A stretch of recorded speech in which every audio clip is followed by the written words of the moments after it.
तमिलनाडु का हिंदी विवाद उत्तर बनाम दक्षिण होता जा रहा है। इस विवाद की शुरुआत तमिलनाडु में राष्ट्रीय शिक्षा नीति के विरोध के साथ शुरू हुई। तमिलनाडु में डीएमके ने राष्ट्रीय शिक्षा नीति में 3 भाषा के मुद्दे को मानने से इनकार कर दिया है। तमिलनाडु 2 भाषा की पॉलिसी को पहले से लेकर अपनाता रहा है, जिसमें इंग्लिश और तमिल है। स्टालिन के हिंदी विरोध को लेकर उत्तर प्रदेश के मुख्यमंत्री ने स्टालिन पर टिप्पणी की है, जिसका तमिल के मुख्यमंत्री ने भी जवाब दिया है। आइए समझते हैं क्या है पूरा मामला।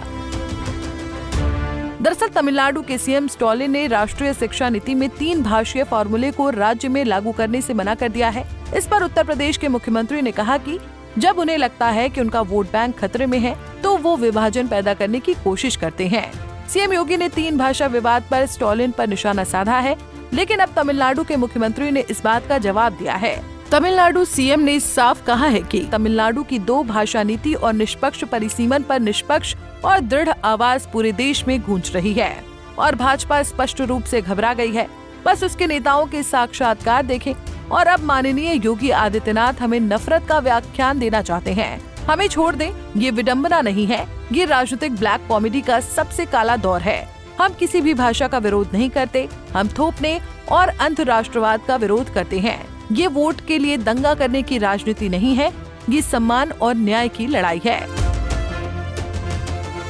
बता दें कि तमिलनाडु में राष्ट्रीय शिक्षा नीति के विरोध में तमिल की बीजेपी भी सामने आ गई है। तमिलनाडु में एक धड़ा मानता है कि तमिलनाडु में हिंदी को पढ़ाया जाना चाहिए। आज हिंदी भारत के अंदर सर्वाधिक उपयोग की जाने वाली भाषा है, लेकिन नई शिक्षा नीति में तीसरी भाषा के तौर पर हिंदी पढ़ाना अनिवार्य नहीं है।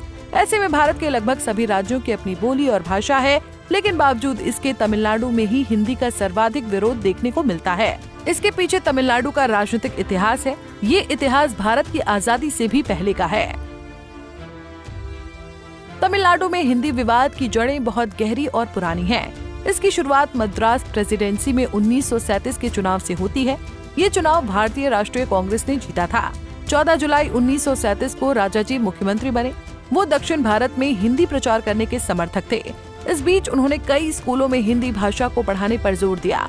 पेरियार और विपक्षी न्यायमूर्ति पार्टी के नेतृत्व में एटी पनीर सेल्वम ने तुरंत इस कदम का विरोध किया। उन्होंने राजाजी और हिंदी के खिलाफ राज्यव्यापी विरोध शुरू किया। इसके बाद ये मुद्दा तमिलनाडु की राजनीति में आम हो गया।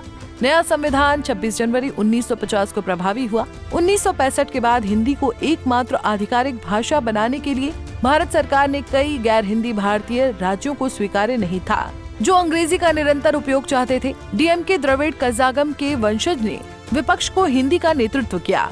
प्रधानमंत्री जवाहरलाल नेहरू ने 1963 में अंग्रेजी के निरंतर उपयोग को सुनिश्चित करने के लिए 1963 में आधिकारिक भाषा अधिनियम अधिनियमित किया।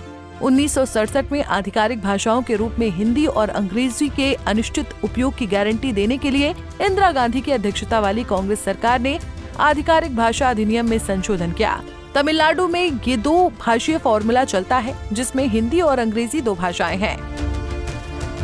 वहीं बात करें राजनीति की, तो तमिलनाडु में कोई भी पार्टी तमिल भावनाओं के विरुद्ध नहीं जाना चाहती है। तमिलनाडु में उत्तर भारत के सभी नेता अपनी सभाएं अंग्रेजी में करते हैं। यहाँ तक यूएन में हिंदी में भाषण देने वाले प्रधानमंत्री भी तमिलनाडु में अंग्रेजी भाषा का प्रयोग करते हैं। तमिल में हिंदी भाषा के विरोध में पूरी राजनीति चलती है, जिसका लाभ द्रमुक को होता रहा है। तमिलनाडु में बीजेपी का बढ़ता कद तमिल भाषा पर राजनीति करने वाले दलों के लिए चुनौती पैदा कर रहा है। यही वजह है कि 2026 में होने वाले आम चुनावों से पहले तमिलनाडु में स्टालिन बीजेपी को टारगेट करने के लिए हिंदी विरोध की राजनीति को हवा देना चाहते हैं। बहरहाल तमिल भाषा के मुद्दे पर बीजेपी और डीएमके आमने सामने हैं। अब योगी आदित्यनाथ की एंट्री के बाद से ये मुद्दा उत्तर बनाम दक्षिण होता जा रहा है। ऐसे में 2 भाषीय आधार पर भारत में खाई पैदा हो सकती है और राजनीतिक दल इसका पूरा लाभ उठा सकते हैं। फिलहाल के लिए इस खबर में इतना ही। देश और दुनिया की बड़ी खबरों के लिए देखते रहिए पंजाब केसरी टीवी। हमसे जुड़े रहने के लिए हमारे YouTube चैनल को सब्सक्राइब करें और नई वीडियो की नोटिफिकेशन के लिए बेल आइकॉन को दबाएं।